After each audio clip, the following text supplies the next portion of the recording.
nation's capital. 22 degrees from what I can see. And if you are driving in the rain, please be careful. I know our roads are very smooth and very nice to drive on, but try not to get yourself into any trouble and do not put the families of others in danger. Welcome to Sunrise Daily. I'm Kayla Magwa. And I'm Ayo Makine. Good morning and welcome. You know, there is no doubt, Kayla, that, good thing that you are pointing us in a particular direction of safety.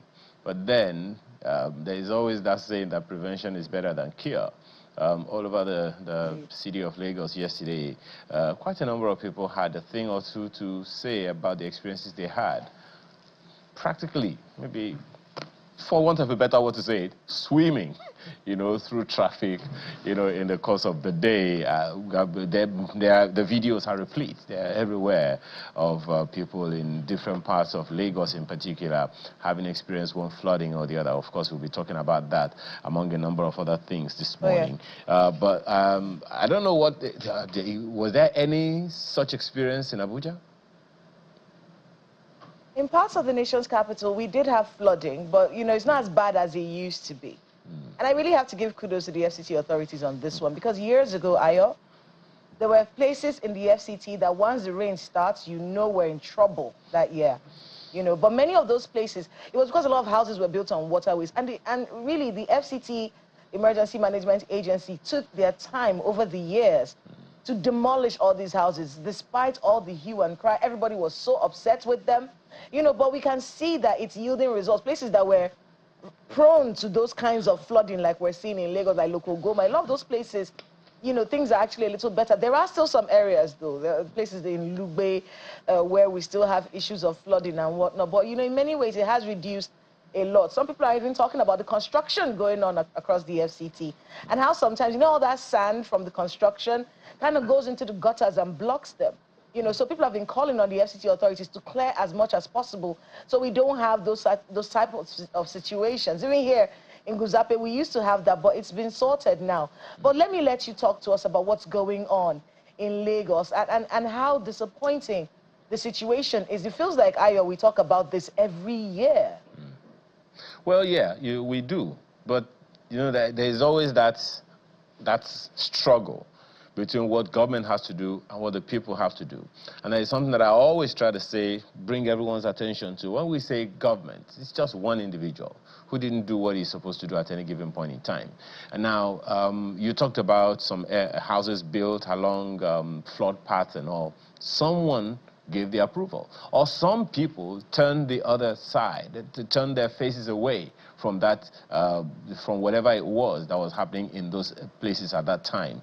And here we are now having to deal with situations like this. You've talked about what's happened in Abuja, and a good number of people have experienced what's happened in Lagos. I don't know whether it's the same experience that's happening in Ogun State, because it was on Sunday, I think, that the meteorological agency, NIMET, predicted 3 days of heavy downpour and thunderstorms across the country from Monday, August 4th, to today, it's the 6th of August. Now, that, of course, was containing its weather outlook released on Sunday, and they mentioned a number of states. Let's see from the conversation with the Commissioner for the Environment in Ogun State this morning whether they have a similar experience, because from available information, it is said in the report that there will be cloudy skies with light rain in southern states, including Ogun State and Edo State, among a number of others. And that's according to NIMET. Let's have conversations this morning with Mr. Ola Oresanya, who is Commissioner for the Environment in Ogun State, to give us some perspectives on whatever experiences they are having this morning in that regard. Good morning, Mr. Oresanya, and thank you for joining us this morning. Yes, good morning, and thank you for having me. Well, I know that this is something you have personally dealt with and been passionate about over time. So the natural question would be, what's the experience been like in Ogun State? We've heard what's happened in Abuja, and you must have seen the videos of things that are happening in Lagos as well. What's been the experience in Ogun State? Well, one thing that is clear, there's a fact that Lagos and Ogun, we are within the same hydrological basin. You have 6 major hydrological basins in Nigeria, and Ogun State, Oyo State, Edo State, and Osun, we are within the same hydrological basin. So, and the predictions, the weather prediction pattern applies to all. So it's the same thing, the same rain that we had in Lagos is what we had in Ogun State. So it's the same thing. And that rain, according to NIMET, the prediction is that we're going to have rain moderate, they call it anyway, but it's more than 50 mm within 24 hours, more than 50 millimeters in 24 hours. And we still have other hydrological basins within the southeast that was supposed to have a high impact, going to more than, heavy impact prediction, about 60 mm of rainfall within those hydrological basins. So it is the same story. And we had our own flash flood also. But the only difference when you look at the geographical setting between Lagos and Ogun, Lagos is predominantly a coastal town. And in Ogun, yes, the southern part of Ogun State, it's that envelopes Lagos and also opening to the coastal zone. So we have just a few portion of Ogun that is a coastal region. But predominantly the northern part of the state is a bit hilly. All right, and so the runoff can be faster, and while retention can be slower, and it can be retention of flood can be of more severe impact in Lagos than Ogun. But just one thing before we move on, you talked about 50 mm and 60 mm flooding and rain and all of that. What's the standard that you think should? I mean, this is a flash flood. Now, what is the standard that you think a Lagos city terrain can bear? What's the standard that you think an Ogun State can bear? And just so that people can have an understanding of what a flash flood is and why it comes up and maybe in a few seconds dissipates. Okay, let me break the figure down so that people can relate with it. When you look at the annual average for rainfall, a monthly average runs probably maybe average for about 50 mm for the monthly. When you look at the dry and wet season and you look at the annual national average, it's about 50 mm. Because we are within a tropical region, and so the kind of rainfall we have, if you look at the dry season and the wet season. But usually in the wet season, the rainfall period, that's where we have the peak of it. And if you now disaggregate the annual average on month-by-month basis, you have the lowest rain around January. January can be about 20 mm for the whole of the month. While in July, where we normally have the peak of it in this tropical region, can go as much as about 400 mm for the month. Now, that is over 400 millimeters for the entire month, while in January can be 20 millimeters for the entire month. Now, when you now look at, there are some days that are going to have severe rain, we're going to have severe precipitation, okay? And that day, for example, the one predicted by NIMET that was released in July 28th, all right? That between July 29th and between July 30th and 4th of August, we're going to have rainfall of going to, for example, in Lagos and Ogun, that we're going to have rainfall of about 50 mm within 24 hours. Monthly average is 400 meters, 400 mm. But within 24 hours, we're going to have a heavy rainfall because that is nature itself. So you can imagine the capacity to contain that. So there will be retention, no doubt about it. There will be retention because no matter what your hydraulic network is, there will be retention of that water because the excess rain that will give you water. But the key thing there is that within those network, the hydraulic network, it must regress. That water must regress within hours. I get you. So that is why we give the alert that people should not panic. Stay where you are if you are not blocking the drainage channel. When you have such a severe precipitation like this, severe downpour like this, okay, if you are not blocking the drainage channel, the water will regress itself within 24 hours or maximum 48 hours. So you plan yourself, plan your day. You may decide to stay at home that day. It's not like having a severe weather pattern where you have snow abroad. Well, Mr. Resana, if you can hear me, that's actually where my next question comes from. When you talked about when the people are not blocking the drainage, we talk about this every year. It's the people that suffer the consequences when there is a drainage blocking. And I wonder if there is any way, you know, we could avoid this. You give the alerts every year, you do the bit that you can do every year, yet these things continue to happen.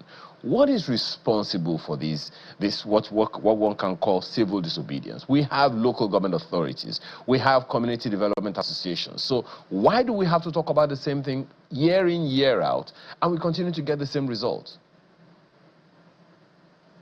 Well, one key thing I can say is that we need to have a better collaboration with the CDAs, I think at the strict association level, okay, with the local government, with the state government, and the state government, so that, you know, this impact is at the street level. So it's at the street level. And the moment you cite an activity that can disturb the drainage flow in your street, quickly alert the government. People should not fold their arms. Right now, I come in, I've been my phone, people send out these messages where people have lost material, lost their homes, and the rest of it. It's not government that's going to lose. It's the people. But in some communities, you find out maybe just one house is what is causing the problem. But everybody will keep quiet, all right? Does not concern me. People believe government business is not my business until when there's a problem. Then we start shouting on the government again. So we need to have a better collaboration, information, communication through hand. So I'm not exonerating government, neither am I exonerating people. So we need to have a better synergy that will prevent the adverse impact that we keep experiencing year in, year out. Well, how that synergy is going to happen is what we'll have to wait to see. But Kayla also has some questions for you. Go ahead, Kayla. Indeed, Mr. Resanya, thank you very much for speaking with us this morning on a lot of these issues. You know, when we look at these floods every year, and Ayo just mentioned that, I want to be able to build on that conversation when it comes to the people and what they can do at local levels to ensure that their communities are not victims of flooding every single year. What can be done? Is it just this communication with the locals? Is there some kind of mass education that needs to happen? And where are we on that? So many times we see videos of people taking refuse and throwing them into gutters, you know, and basically putting everyone in danger. It's almost like it builds up to this every single year. What kind of communication do you think should be done? Or is it should it become punitive? What can be done so people start being a little bit more conscious of blocked drainages in their neighborhoods? Well, what I think we can do, and which we've been trying now in Ogun State, because and it's been working, is effective collaboration with the community-based organizations, and at the street level, there must be an exchange of information, and so that people need to just make a video, send it to a platform, and government must respond. If government is not responding, shout out. That will send messages to you, you did not respond. Shout out so that you put government on the toes, all right? And the people must respond. And what we need to see visibly is that there must be consequences for all this misbehavior, all right? Visible consequences for it. People, structures get demolished, people get sanctioned, and that would be a deterrent. And I think it's a better way to inform our people that if you put up no matter what you put, no matter what the kind of structure you put on the drainage channel, no matter who you are, the building must go, all right? But beyond the building must go, let us prevent even the building coming up on those channels. The moment you are in the community and you see that your drainage is being blocked by some big men or some kind of reckless man beings around your community, let the entire community go there, make a video, shout at the person, and I can tell you the authorities too must respond. You know, that's a very important point that you raised there. So let's talk about it, you know, because one of the conversations around this, especially when it comes to building on waterways, and we faced that here in the nation's capital, is who gave the license in the first place? You know, who's complicit? If maybe we can see some kind of sanitization, because you see, prevention is actually a lot better than cure when it comes to flooding. So people whose houses have been built on waterways, is there a possibility that we can go all the way back and see who gave this person the license to even erect this structure in the first place? Well, I quite agree with you. When I said that there will be consequences for misbehavior, I'm not talking about the public alone, even within the authorities, within our structure, within our government settings, okay? People need to be accountable for their action and inaction. Even 10 years after office, I think that's what the law says. You can be recalled to come and give account for what you've done. If you've done something that is wrong, within 10 years that you left office, you're accountable for some of your decisions. So that we must ensure. We must criminalize some of these things, legislate on it, and get it criminalized. But if there is no law to back that up, then people will go away with any kind of impunity. People get away with any kind of impunity. So we need to guide against it so that people who are giving approval, they need to be guided. Now, there are some decisions that are taken in error also. For example, if you don't have a drainage master plan for a particular community, all right, and you are left with your discretion can be misguided. Okay, and you are within an office and you don't have an instrument that will guide your decision. You don't even have your drainage plan. Many of our areas, after they are built up, that's where we start having drainage plan. For example, you need to have a level, the depth for the road. Before you build a house anywhere, you need to have what we call the floodplain level. Okay, that means the canal. The canal in your area will give you the floodplain, because that's the level of saturation in your community there. Your street, your road must be higher than the canal. Then your house must be higher than the road. So there are different roads, there are different levels. So when you are building, during your building construction, the level under which your DPC must have been approved. So there's the building control that ensures that you are above the road level. Okay, so it goes within the authorities and with our communities to ensure that the right thing is done. And finally, from me, you know, one issue that always happens, and we faced it in the nation's capital as well. So what happens is, you know, we start to find out who's responsible for what. You know, in Abuja's case, there's a master plan. Found out who is the person who's the custodian of this master plan, who's breaking it, who's defaulting, you know. So it put the people who are in charge of the city on their toes. When it comes to Lagos and other parts of the country, and I'm sure there's a master plan really for all of these places. But one major issue has always been the education of the people, so that we don't have, because there are people who built or who have built houses in places and are innocent. You know, they didn't know what the rules were, you know, and then when you come and you're demolishing these structures, you see them crying, they're on the streets now, what am I supposed to do? Is there some kind of education that should begin? Because here in Abuja, everyone knows whatever you're doing, if you've not gone to Aegis, you are wasting your time. And if anyone tells you that it's ancestral land that they are selling to you, it's not true. You have to go to the authorities and check. Even when you rent houses in the nation's capital, you have to do that. So in the case of Lagos, is there anything that can be done so people can understand why, you know, this sanitation needs to happen, and how they can be, in many ways, because in the FCT, there's compensation for many of the victims of these sorts of situations. Is that something that's been built into this drive? Well, I can only speak for Ogun State. That's where I minister the environment. So I can only talk to you about what we're doing in Ogun State. Exactly what you say right now is what we're doing now. There's a synergy that must operate between various MDAs when it comes to habitation and the preservation of environment and the prevention of flood.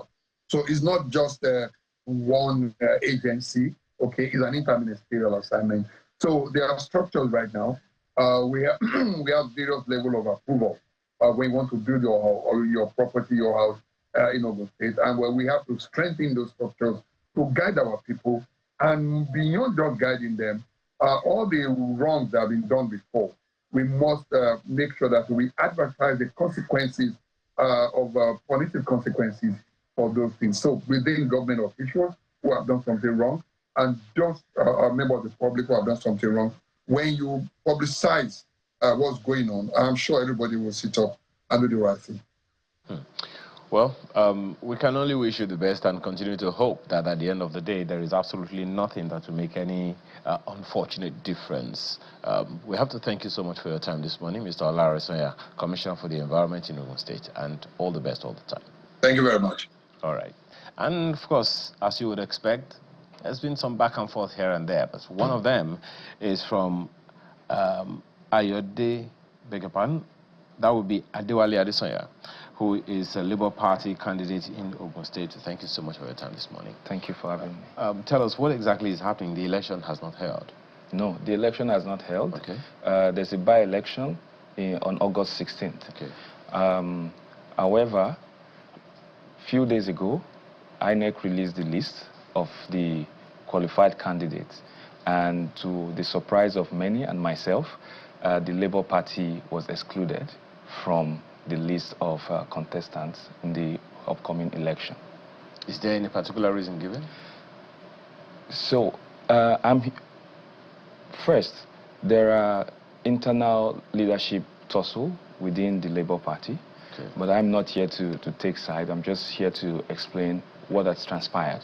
Now, I followed the exact process that was laid down by the leadership of the Labour Party and recognized by INEC at the time. We did everything that we were supposed to do, including informing INEC, giving them 21 days notice of how this will work, of our primaries. We did the primaries, I emerged the candidate, and unfortunately, when the name came out, the entire Labour Party candidates were excluded from the list. No official statement has been made by INEC till date, but our speculation is that this might be because of the internal leadership tussle that is going on within the Labour Party today. If it has to do with internal squabbles of the party, do you think INEC has an authority over that? Yes, INEC is the umpire. They have a legal obligation to be the umpire and monitor what's going on within the electoral body, and they're the institution to ensure that things are done properly. First, I would have expected that INEC would have communicated better and would have given a fair playing field for all parties. If 2 weeks to the election, INEC, the umpire, is now taking a decision that is disenfranchising candidates, a particular political party, and their support base, just few days to election, I think that is not good enough. I expected a better administrative work or stance from the INEC and from the body. I think we young Nigerians, we have been looking for an alternative way to serve and to give our own part of, to be part of the government. And from last election, I and a lot of young Nigerians have seen Labour Party as an alternative party, as an alternative platform to serve the country. And my minimum expectation is that INEC is aware of this, is sensitive to this, and also does everything in their power legally to ensure that there's a level playing field, and for young people like us, we are not disenfranchised of our right to be voted for. And that will be my minimum expectation from them. Backup, there is a April 4th Supreme Court judgment on the leadership of the Labour Party. And the advice or the summary of that is that Labour Party leadership needs to go internal and solve their problem. However, 3 months down the line, INEC hasn't done anything or made any stance or communicated their who they recognize. Then 2 weeks to election, you disqualify the party. I, as a candidate, I am for the process. I am for the, the process end to end. I went to the website. I followed the recognized leadership of the party by INEC as at the time I picked my nomination form and did the primaries. Then you disqualify my party and my candidates. I hear you, and I can't. I'm not a politician, so I may not really know how it feels. But I know what it feels like to be defeated.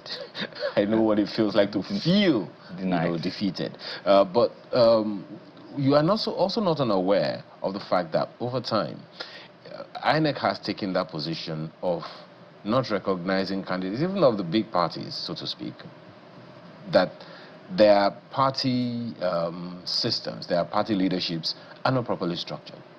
Many of them, in fact, there are a few of them that lost governorship candidature in a particular process simply because of the leadership of their political parties. You are also not unaware of the fact that as far as the Supreme Court is concerned, the internal affair of a political party is the internal affair of the political party, and no one really should venture into it. So, but the only person who could be able to say, look, we can't just sign on anyone if we don't have the say-so of the authority in the political party. Even the PDP recently came, against that fire with the INEC. So I'm wondering if you think that had a decisive influence on the position that INEC took. I agree. Yes, speculatively, yes, because INEC hasn't come out to expressly say this is it. We're just speculating. However, probably this begs for the electoral reforms we've been talking about. I don't think the leadership squabble within a political party should disenfranchise Nigerians and young people and candidates from their right, fundamental right to be voted for. So probably we have a bigger discussion to have with INEC in terms of reforms. I'm a young Nigerian, I'm passionate, I'm energetic, like millions of other Nigerians. I want to serve my country, I want to serve my people. And then the umpire, INEC, is taking, anyway, for lack of better word, it's taking a tranquilizing drug of gradualism to solve key issues and making people like us who are ready to serve to feel denied of our rights. And maybe we will bail the cat with this situation.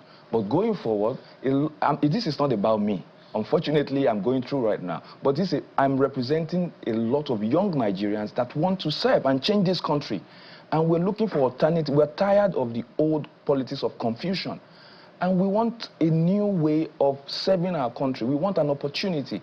And I, for once right now, have been denied of that opportunity because INEC decides to be confused about the leadership torso of my party. Is there a process of venting your displeasure to INEC? That's one. Secondly, is this something you would want to take to court? So, the way to express my displeasure is through my party leadership.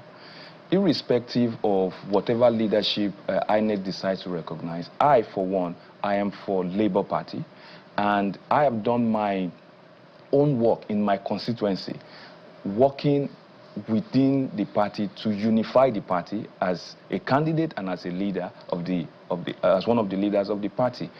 My way of channeling my complaints, if I may put it that way, is through my party leadership, which I have done. And what's been their response or attitude? So the response has been challenging INEC through legal means and through administrative means as well. So for me, I think this has been about 4 days now, and INEC hasn't made any official statement as to what's going on. So for me, that is disturbing. Is that something from Ogun SIEC, that Ogun State Independent Electoral Commission, or the INEC in Abuja? This is INEC in Abuja because this is a federal House of Reps election. Okay. So it's conducted by the national body. Okay.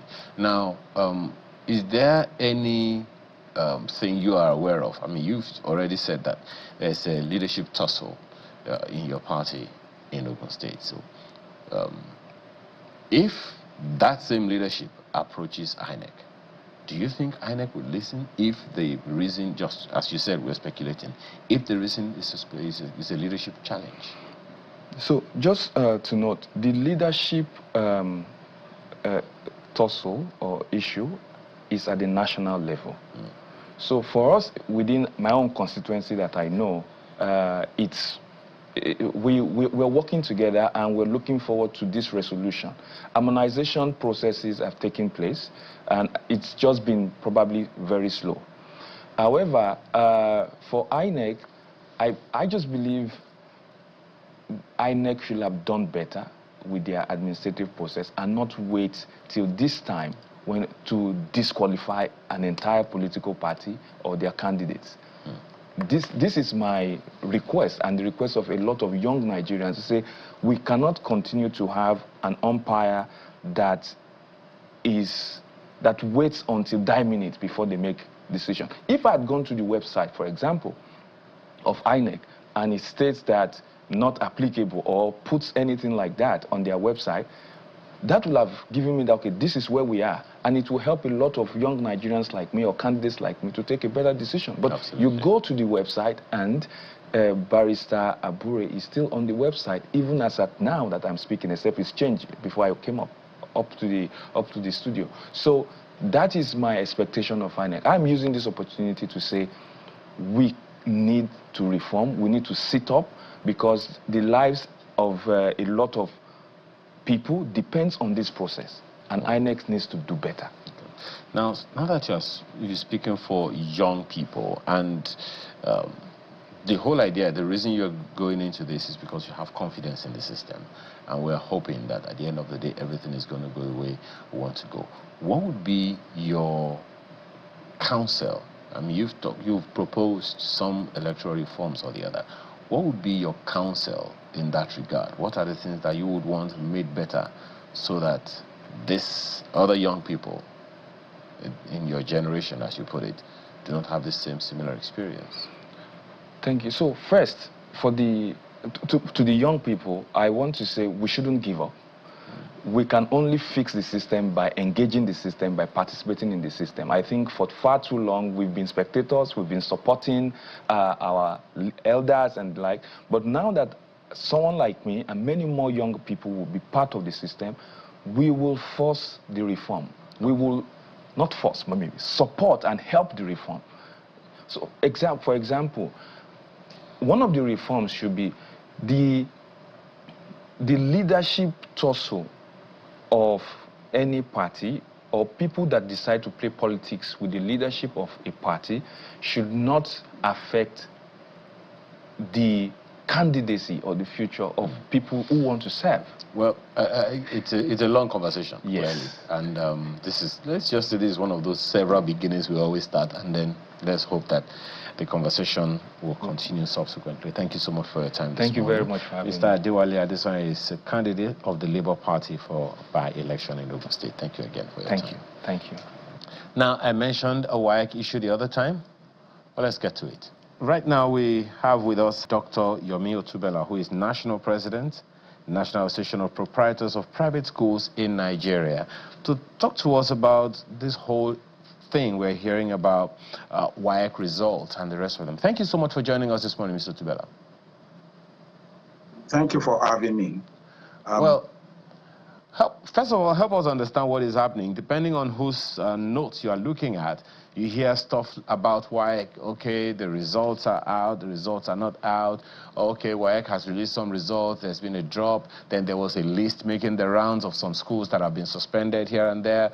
Help us understand what exactly is happening. Yes, precisely, WAEC released the results of the 2025 West African Examination Council results. And for a while, the internet and the website were not friendly for candidates and parents to access the results. But later in the evening on that same day, candidates started accessing their results without any inch. Thereafter, there was a list making round about schools who are indicted or allegedly indicted in the examination for their children to have committed some act of malpractices. And a day after, just this morning, there was a release from WAEC that such information about those allegedly indicted in examination malpractices never existed or originated from the council. The council further supported their claim that there is no way a school will have come for the investigation panel committee with the script of the children, knowing fully well that the script reside with the council. So that made the statement a false statement to start with. Back to the WAEC result itself. The results, according to the head of the national office, the HNO had reported that the students passed at about 38%, which is the worst for about 15 years, from 2015 to date, where the list before then was put as 39 or thereabout. And the reason for this cannot be far-fetched from the fact that there are a lot of challenges that are facing the academics and the education of our country as it affects the student writing their final year examination. Top of the list of these challenges are the fact that we have not paid sufficient time on the capacity building of our teachers. In about a few months' time, we shall be celebrating the World Teachers' Day. And from about 2 years now, much have not been done to see that the teachers' capacity building has gone to a level that could assist the teachers to play the mentoring role on the lives of the children.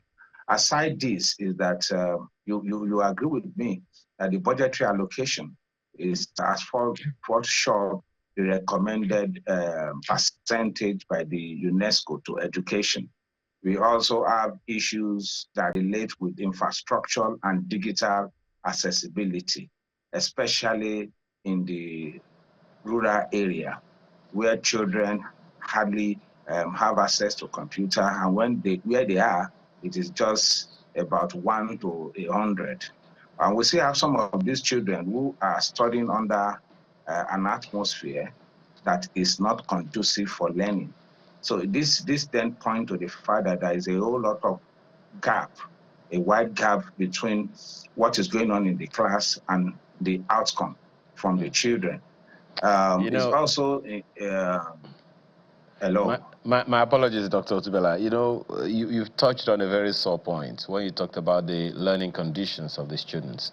But before we come to that one, still talking about the results, just yesterday, the director of a school, we had a conversation, and he was telling me that, okay, the results, even for the ones that are seemingly good, that they were going to have to protest because a particular subject, English language, across board or largely, the result didn't, quite represent what their students should have scored, even though other subjects seem quite good. Do you have a similar experience? Do you have such understanding? Because this fellow also said that it's not just for one school, it's something that's happened across all over the place. Can you confirm that?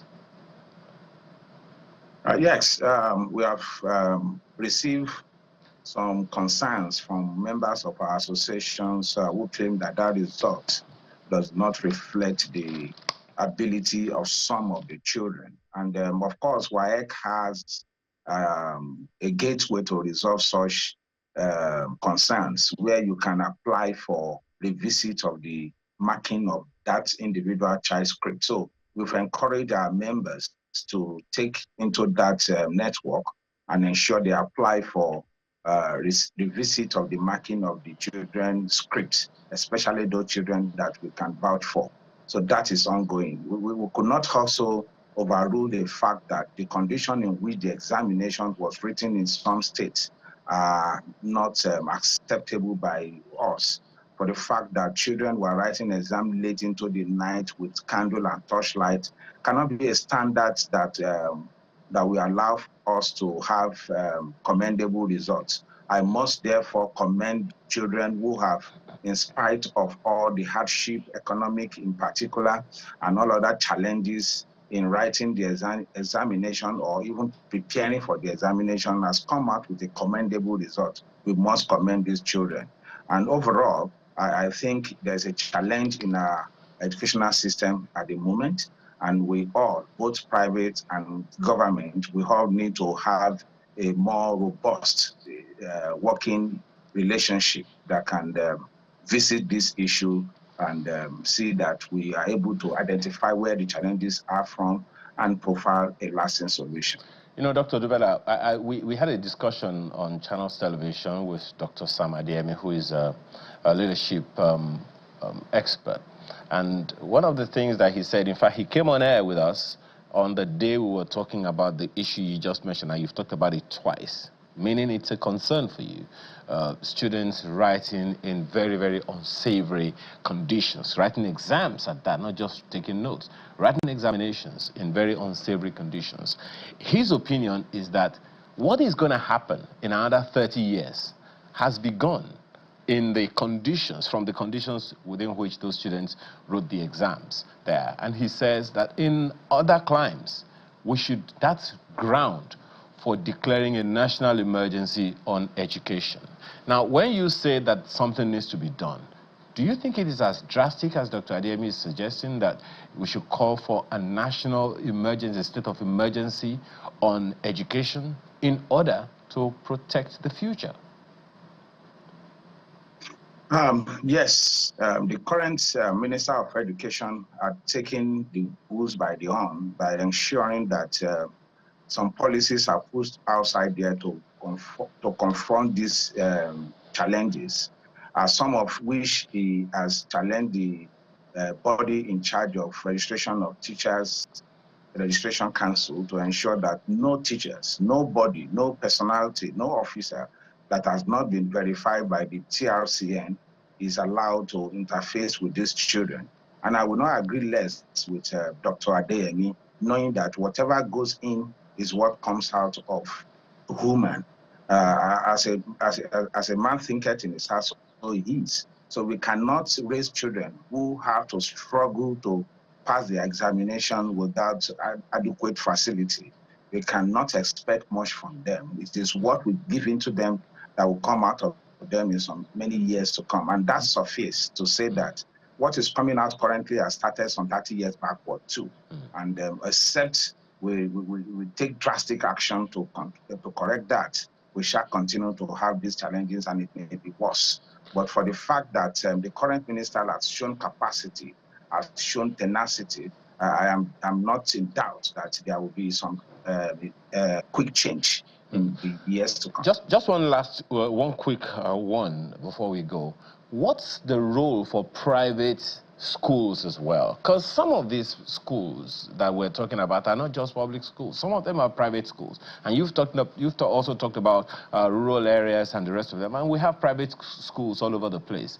It would seem like there are no standards to make sure that these schools, no matter what tier you put them, conform to international standards, or at least the barest minimum standards, in order to preserve the future again. What's your take on that? Yes, you know that putting up policies that will ensure standard is not as important as monitoring and implementing such policy. The challenges we have in Nigeria is not about policy, provision of policies that can take us to the world level. It is the ability to implement these policies without fear of favor.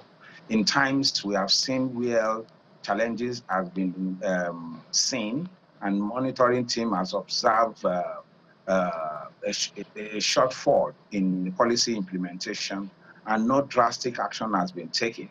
And for those schools that were listed out there, I have said it earlier on, I want to reiterate this, that those lists are not fact, they are not true. We are expecting the true list from WAEC, if there is any. So the public should discontinue that, as we have interfaced with WAEC body over that, and no such list is existing. Okay. And for schools who are running shortfall of the standard of the policy of education, we want to challenge the policy makers who are in charge of implementation to buckle up their shoes and ensure that the monitoring and supervising department is up to the game. Thank you so much for your time this morning, Chief Yomi Otubela, National President, National Association of Proprietors of Private Schools in Nigeria. We appreciate your time today. Thank you, Nigeria. Thank you. God bless you. Okay. And that's the show this morning. I'm Ayo Makinde. Enjoy the rest of your day. And I'm Kayla Magwa. Have a great day ahead.